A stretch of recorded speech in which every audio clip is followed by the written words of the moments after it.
ఏదైనా సోషల్ మీడియాలో పోస్ట్ పెట్టినప్పుడు 100 పాజిటివ్ కామెంట్స్ వచ్చినా ఆ ఒక్క నెగిటివ్ కామెంట్ మనల్ని ఎంతలా డిస్టర్బ్ చేస్తుందో కదా. నిజమే.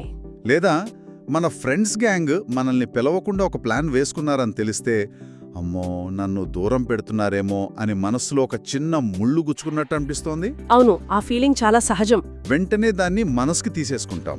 మనల్ని మనం తక్కువ చేసుకునేలా చేస్తుంది ఆ ఒక్క మాట, ఆ ఒక్క సంఘటన రోజంతా మన మైండ్లో ఒక లూప్లో తిరుగుతూ ఉంటుంది. కరెక్ట్. మన ప్రొడక్టివిటీ, మన మూడ్ మొత్తం పాడు చేస్తుంది. సరిగ్గా ఇలాంటి పరిస్థితుల్లో ఇతరుల మాటలను, చేతలను పర్సనల్గా తీసుకోకుండా మన ప్రశాంతతని ఎలా కాపాడుకోవాలి, దానిపై ఈరోజు కొంచెం లోతుగా చర్చిద్దాం. అవును, అదే ఈరోజు మన టాపిక్. ఇతరుల మాటలు మనల్ని కంట్రోల్ చేయకుండా మన రిమోట్ కంట్రోల్ మన చేతిలోనే ఎలా ఉంచుకోవాలి, మన మెంటల్ పీస్ని మనమే ఎలా కాపాడుకోవాలి, ఆ విషయం గురించి కొంచెం విడమర్చి చూద్దాం. తప్పకుండా. సరే, అసలు ఈ సమస్య ఎక్కడ మొదలవుతుంది? మనం దేన్నైనా పర్సనల్గా తీసుకుంటున్నామంటే దానికి మూల కారణం మన అహం అంటారు. అవును, ఈగో.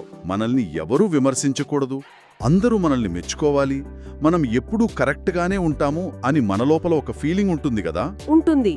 ఎవరైనా దానికి భిన్నంగా ప్రవర్తిస్తే మన అహం దెబ్బతింటుంది. ఇక్కడ ఒక ఇంట్రెస్టింగ్ విషయం ఏంటంటే, ఈ నేను కరెక్ట్ అని నిరూపించుకోవాలి అనే తపన ఉంది చూసారా, అది మన శక్తిని విపరీతంగా హరిస్తుంది. అంటే ఎనర్జీ డ్రైన్ అవుతుందంట. ఎగ్జాక్ట్లీ. రోజంతా ఇతరులతో మానసికంగా ఒక యుద్ధం చేస్తూనే ఉంటాం. వాళ్ళు నన్ను ఎందుకలా అన్నారు, నేను వాళ్లకంటే బెటర్ అని ఎలా చూపించాలి, ఇలాంటి ఆలోచనలతో మన ఎనర్జీ మొత్తం పోతుంది, మొత్తం డ్రైన్ అయిపోతుంది. అందుకే ఇక్కడ మనల్ని మనం వేసుకోవాల్సిన ఒక ముఖ్యమైన ప్రశ్న ఉంది. ఏంటది? మనం సరైన వాళ్లమని నిరూపించుకోవాలనుకుంటున్నామా, లేక సంతోషంగా ప్రశాంతంగా ఉండాలనుకుంటున్నామా? అవును, ఈ ప్రశ్న నన్ను ఆలోచింపచేస్తోంది. నిజమే కదా, మనం సరైన వాళ్ళమని నిరూపించుకునే ప్రయత్నంలో సంతోషాన్ని కోల్పోతున్నామా? చాలాసార్లు ఈ రెండూ ఒకేసారి దొరకవు. సరే, మరి సంతోషంగా ఉండాలంటే ఈ పర్సనల్గా తీసుకునే అలవాటుని ఎలా డీల్ చేయాలి? దీనికి ఒక ఫ్రేమ్వర్క్ ఉంది కదా. ఉంది. దీన్ని 2 కోణాల్లో చూడాలి. మొదటి వ్యూహం పేరు ఇది నా గురించి కాదు. ఇది నా గురించి కాదు వినడానికి కొంచెం వింతగా ఉంది, ఎందుకంటే అవతల వాళ్ళు అన్నది మనల్నే కదా. ఉదాహరణకు, నేను ఆఫీస్లో ఒకరితో సీరియస్గా మాట్లాడుతుంటే వాళ్ళు నా కళ్ళల్లోకి చూడకుండా ఫోన్ చూసుకుంటున్నారనుకుందాం. ఓకే. అప్పుడు నాకు వెంటనే నన్ను పట్టించుకోవట్లేదు, నా మాటలకు విలువ ఇవ్వట్లేదు అనిపిస్తుంది. అది నా గురించే కదా. మనకు అలా అనిపించడం సహజమే, కానీ ఇక్కడే మన ఆలోచనా విధానాన్ని మార్చాలి. రీఫ్రేమ్ చేయాలా? సైకాలజీలో దీన్ని కాగ్నిటివ్ రీఫ్రేమింగ్ అంటారు. అంటే ఒక సంఘటనకు మనమిచ్చే అర్థాన్ని మార్చడం ద్వారా మన ఫీలింగ్స్ని మార్చడం. ఓకే. ఇది కేవలం పాజిటివ్గా ఆలోచించడం కాదు, వాస్తవికమైన ప్రత్యామ్నాయ కోణంలో చూడటం. అంటే మన ఫోకస్ని నాకు అనేదాని నుండి వాళ్లకు అనేదాని వైపు మార్చాలి అంటారు. ఎగ్జాక్ట్లీ. వాళ్ల కోణం నుండి ఆలోచించాలి. బహుశా వాళ్లకు ఇంటి నుండి ఏదైనా అర్జెంట్ మెసేజ్ వచ్చి ఉండొచ్చు. అవును, కావచ్చు.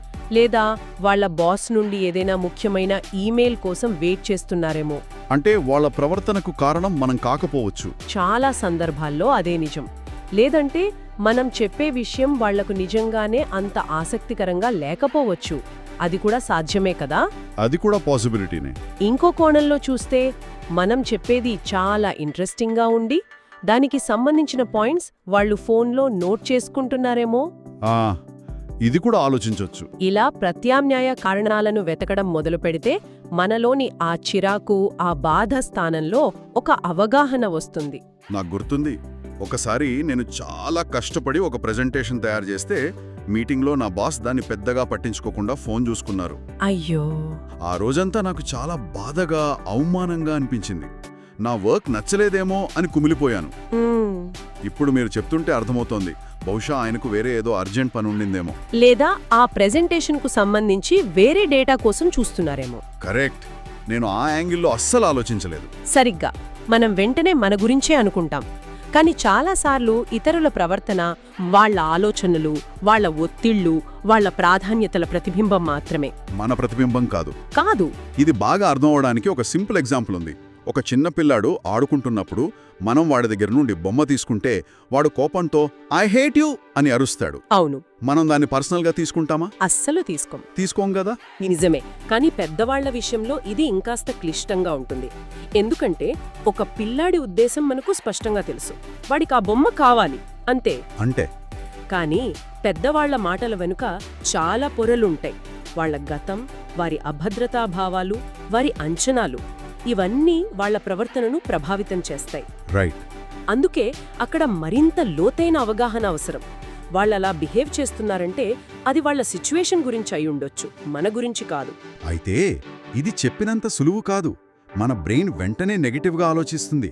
చాలా ఫాస్ట్గా. ఇద్దరు కాలీగ్స్ మనల్ని చూసి నవ్వుకుంటే మనకు వెంటనే నా డ్రెస్ బాగోలేదేమో, నా గురించే మాట్లాడుకుంటున్నారనిపిస్తుంది.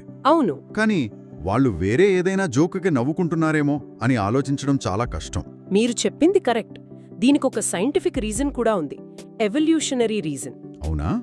మన పూర్వీకులు అడవుల్లో క్రూర మృగాల మధ్య బతికారు.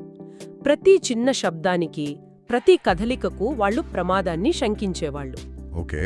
ఆ పొదలో కదలిక పులి అయ్యుండొచ్చు అని నెగటివ్గా ఆలోచించిన వాళ్లే బతికారు. వావ్. ఏముందిలే గాలికి కదిలింది అని పాజిటివ్గా అనుకున్న వాళ్ళు అంతరించిపోయారు. దాన్నే నెగటివిటీ బయాస్ అంటారు. ఓ, నెగటివిటీ బయాస్. ఆ పాట సర్వైవల్ మెకానిజం మనకిప్పటికీ ఉంది. అందుకే మన మెదడు డీఫాల్ట్గా నెగటివ్ వైపు మొగ్గు చూపుతుంది. ఇంట్రెస్టింగ్. పాజిటివ్గా ఇంకొకరి కోణంలో ఆలోచించడానికి మనకు ప్రత్యేక శిక్షణ, చాలా ప్రాక్టీస్ కావాలి. వావ్, ఇది చాలా ఇంట్రెస్టింగ్. అంటే మన బ్రెయిన్ మనల్ని ప్రొటెక్ట్ చేయడానికి ట్రై చేస్తూ ఈ ప్రాసెస్లో మనల్ని అనవసరంగా స్ట్రెస్ చేస్తుంది. ఎగ్జాక్ట్లీ. సరే, మొదటి వ్యూహం ఇది నా గురించి కాదు, వాళ్ళ సిచ్యువేషన్ గురించి అని ఆలోచించడం. కానీ కొన్నిసార్లు ఇది వర్కౌట్ కాదు. వాళ్ళు కావాలనే మనల్ని టార్గెట్ చేసి అన్నారని మనకు స్పష్టంగా తెలుస్తోంది. ఆ మాటలు మనసులో గుచ్చుకుంటాయి. ఎంత ట్రై చేసినా ఆ బాధ పోదు. అప్పుడేం చేయాలి? మంచి ప్రశ్న అడిగారు. ఇది చాలాసార్లు జరుగుతుంది. మొదటి వ్యూహం ఫెయిల్ అయిందంటే దాని అర్థం ఇప్పుడు మనం నాణ్యానికి రెండో వైపు చూడాలి. అప్పుడు ధైర్యంగా ఒప్పుకోవాలి, సరే ఇది నా గురించే. ఇది నా గురించే. అవును, ఇట్ ఈజ్ అబౌట్ మీ. ఆ మాట మనల్ని అంతలా బాధిస్తోందంటే అది మనలోని ఏదో ఒక సున్నితమైన నరాన్ని తాకిందని అర్థం. ఓహో.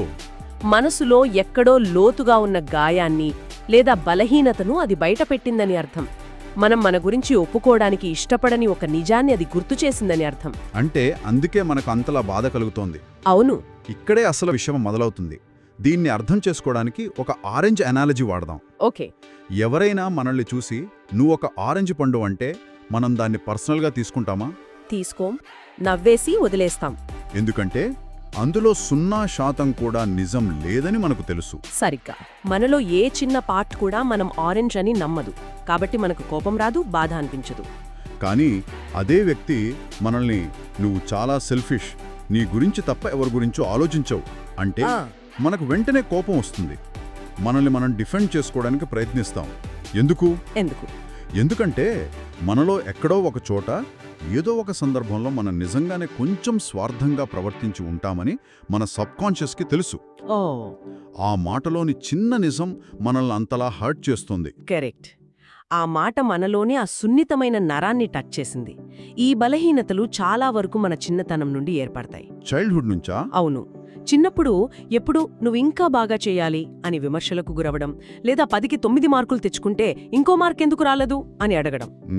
ఇలాంటివి మనలో నేను సరిపోను, ఐఎమ్ నాట్ గుడ్ ఇనఫ్ అని అభద్రతా భావాన్ని పెంచుతాయి. అవును.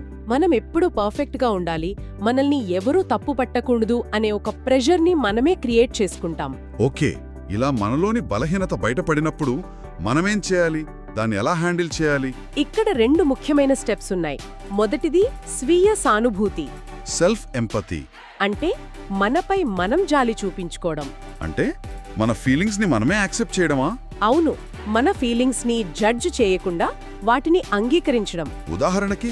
అవును, ఈ మాట నాకు బాధ కలిగిస్తోంది, నాకు ఇతరుల నుండి గుర్తింపు, అంగీకారం కావాలి, అది దొరకనప్పుడు నాకు చాలా బాధగా ఉంది అని మన ఫీలింగ్స్ ని మనం ఒప్పుకోవాలి. ఓకే. ఆ బాధని ఫీల్ అవ్వడానికి మనకు మనం పర్మిషన్ ఇవ్వాలి. ఛీ, ఇంత చిన్న విషయానికి బాధపడతానా అని మనల్ని మనం తిట్టుకోకూడదు. రైట్. మన ఎమోషన్స్ ని అణచివేయకుండా వాటిని యాక్సెప్ట్ చేయడం, అది ఫస్ట్ స్టెప్. చాలా మందిమి ఇదే చెయ్యం, బాధను దాచేస్తాం. కరెక్ట్. సరే, ఆ తర్వాత రెండవ స్టెప్ ధైర్యం చేసి మనసు విప్పి మాట్లాడటం. స్పీకప్. అయితే ఇక్కడ ఒక ముఖ్యమైన విషయం గుర్తుంచుకోవాలి. అవతలి వ్యక్తిని నిందించకూడదు, బ్లేమ్ చేయకూడదు. వాళ్ళ యాక్షన్ వల్ల మనకెలా అనిపించిందో మాత్రమే చెప్పాలి. నువ్వు అని వేలెత్తి చూపకుండా నాకు అని మన ఫీలింగ్ గురించి చెప్పాలి. దీని ఒక ఉదాహరణతో చెప్తారా? తప్పకుండా. ఉదాహరణకు, మీరొక ముఖ్యమైన విషయం చెప్తుంటే మీ పార్ట్నర్ మధ్యలోనే లేచి వెళ్ళి టీవీ ఆన్ చేశారనుకుందాం. వాళ్ళ మీద కోప్పడి, నువ్వు నన్నెప్పుడూ పట్టించుకోవు, నా మాటలకు విలువే ఇవ్వవు అని నిందిస్తే వాళ్ళు వెంటనే డిఫెన్సివ్గా మారిపోతారు. గొడవ మొదలవుతుంది. నిజమే. అలా అంటే వాళ్ళు నేనెప్పుడూ పట్టించుకోలేదు అని ఎదురుదాడి చేస్తారు. దానికి బదులుగా ప్రశాంతంగా ఇలా చెప్పొచ్చు, నేను నీతో ఒక ముఖ్యమైన విషయం మాట్లాడుతుంటే నువ్వు మధ్యలో లేచి వెళ్ళి టీవీ ఆన్ చేశావు. ఓకే. అలా చేయడం వల్ల నా మాటలకు నువ్వు విలువ ఇవ్వడం లేదేమో అని నాకనిపించింది. అది నన్ను కొంచెం బాధ పెట్టింది అని చెప్పాలి. అంటే నువ్వు తప్పు అని చెప్పట్లేదు, నీ యాక్షన్ వల్ల నాకు ఇలా ఫీల్ అయింది అని మన ఫీలింగ్ని ఎక్స్ప్రెస్ చేస్తున్నాం. అవును. దీనివల్ల వాళ్ళు మనల్ని అర్థం చేసుకునే అవకాశం పెరుగుతుంది. ఖచ్చితంగా. ఇలా వల్నరబుల్గా, ఓపెన్గా మన ఫీలింగ్స్ చెప్పినప్పుడు అవతలి వ్యక్తికి మనల్ని కావాలని హర్ట్ చేయాలనే ఉద్దేశం లేకపోతే వాళ్ళు తమ ప్రవర్తనను మార్చుకునే అవకాశం ఉంది. మన ఫీలింగ్ వాళ్ళకి తెలిస్తేనే కదా వాళ్ళు మారేది. ఈ రెండు వ్యూహాలు చాలా పవర్ఫుల్గా ఉన్నాయి, కానీ వీటిని రోజువారీ జీవితంలో ప్రాక్టీస్ చేయడం ఎలా? మంచి పాయింట్. థియరీగా వినడానికి బాగుంది, కానీ రియల్ లైఫ్లో అప్లై చేయడం కష్టం కదా. దీనికి కొన్ని ప్రాక్టికల్ టిప్స్ ఉన్నాయి. మొదటిది 24 అవర్ రూల్. 24 hour rule. ఎవరైనా మనల్ని బాధ పెట్టేలా మాట్లాడినప్పుడు వెంటనే రియాక్ట్ అవ్వకుండా 24 గంటలాగండి. ఓ, పాస్ తీసుకోవడం. అవును. ఈ సమయంలో ఆ సంఘటన గురించి ఆలోచించి, ఇది నా గురించి కాదా లేక నా గురించేనా అని విశ్లేషించుకోవడానికి మనకు టైం దొరుకుతుంది. నిజమే. చాలాసార్లు ఒక రోజు తర్వాత ఆ విషయం మనకు అంత పెద్దదిగా అనిపించదు. ఇది బాగుంది. వెంటనే కోపంతో రియాక్ట్ అయ్యి సంబంధాలు పాడు చేసుకునే బదులు టైం తీసుకోవడం బెటర్. ఇంకేమైనా ఉన్నాయా? ఇంకొకటి జర్నలింగ్. రాయడమా? అవును. ప్రతిరోజు రాత్రి పడుకునే ముందు ఆ రోజు మనల్ని బాధపెట్టిన ఒక సంఘటనను గుర్తు చేసుకుని రాయండి. మొదట మీకు వెంటనే ఏమనిపించిందో రాయండి. ఓకే. తర్వాత ఇది నా గురించి కాదు అనే వ్యూహాన్ని అప్లై చేసి వాళ్ళ ప్రవర్తనకు కనీసం 3 ప్రత్యామ్నాయ కారణాలు రాయడానికి ప్రయత్నించండి. Alternative reasons. ఒకవేళ అది కుదరకపోతే ఇది నా గురించే అని ఒప్పుకుని ఆ మాట మీలోని ఏ బలహీనతను తాకిందో రాయండి. ఇలా చేయటం వల్ల మన ఆలోచన విధానంలో స్పష్టత వస్తుంది. అద్భుతం. ఇది మన బ్రెయిన్కి ఒక ట్రైనింగ్ లాంటిది. నెగిటివ్గా ఆలోచించే పాత పద్ధతి నుండి బయటపడటానికి హెల్ప్ చేస్తుంది. సో సింపుల్గా చెప్పాలంటే ఇదొక సైకిల్ లాంటిది. ఎవరైనా మనల్ని బాధ పెడితే మొదట ఇది నా గురించి కాదు, వాళ్ళ పరిస్థితి గురించి, వాళ్ళ ఇంటెన్షన్ గురించి అని ఆలోచించాలి. ఇది మొదటి స్ట్రాటజీ. ఒకవేళ అది పని చెయ్యకపోతే, మనకు ఇంకా బాధగానే ఉంటే, అప్పుడు రెండో స్ట్రాటజీకి రావాలి. ఒప్పుకోవాలి, ఇది నా గురించే, నాలోని ఏ సున్నితమైన నరాన్ని ఈ మాట తాకింది అని ఆత్మ పరిశీలన చేసుకోవాలి. మనల్ని మనం అనలైజ్ చేసుకోవాలి. ఆ బలహీనతను అర్థం చేసుకుని మనమీద మనం జాలి చూపించుకుని అవసరమైతే అవతలి వ్యక్తితో మన ఫీలింగ్స్ గురించి మాట్లాడాలి. ఇది చాలా క్లియర్గా ఉంది. ఈ రెండు వ్యూహాలను ప్రాక్టీస్ చేస్తే మన లైఫ్లో చాలా అనవసరమైన డ్రామా, స్ట్రెస్ తగ్గిపోతాయి. ఖచ్చితంగా. దీనికి సంబంధించి ఒక పవర్ఫుల్ అనాలజీ ఉంది. ఒక 500 రూపాయల నోటు తీసుకోండి. ఓకే. దాన్ని చేతిలోకి తీసుకుని గట్టిగా నలిపేయండి. దాని షేప్ మొత్తం మారిపోతుంది. అవును, ముడతలు పడిపోతుంది. ఇప్పుడు దాన్ని కింద పడేసి దుమ్ములో వేసి కాలితో తొక్కిన దాని విలువ ఏమైనా మారుతుందా? మారదు. అది ఎప్పటికీ 500 రూపాయల నోటే. దాని వాల్యూ అంతే ఉంటుంది. సరిగ్గా మన విలువ కూడా అంతే. వావ్. ఇతరులు మనల్ని విమర్శించినా, అవమానించినా, వాళ్ల మాటలతో, చేతలతో మనల్ని నలిపేయొచ్చు, మురికి చేయొచ్చు. కాని మన అంతర్గత విలువ ఎప్పుడుకీ తగ్గదు. మనమెప్పుడూ విలువైన వాళ్లమే. చాలా బాగా చెప్పారు. మన సెల్ఫ్ వర్త్ అనేది ఇతరుల ఒపీనియన్స్ మీద ఆధారపడి ఉండదు. అది మనలో అంతర్లీనంగా ఉంటుంది. ఈ విషయాన్ని మనం ఎప్పుడూ గుర్తుంచుకోవాలి. వాళ్ళు మనల్ని నలిపేయొచ్చు, కాని మన వాల్యూని నాశనం చెయ్యలేరు. అయితే ఒక విషయం ఆలోచించండి. మన విలువ ఆ నోటులా స్థిరంగా మారకుండా ఉన్నప్పుడు ఇతరుల మాటలకు మనల్ని అంతలా బాధపెట్టే శక్తి నిజంగా ఎక్కడి నుండి వస్తుంది? ఆ శక్తి వారి మాటల్లో ఉందా, లేక ఆ మాటలకు మనమిస్తున్న అర్థంలో ఉందా? ఈ వీడియో చూసినందుకు ధన్యవాదాలు. దయచేసి మా ఛానల్ని లైక్ చేయండి, షేర్ చేయండి మరియు సబ్స్క్రైబ్ చేయండి.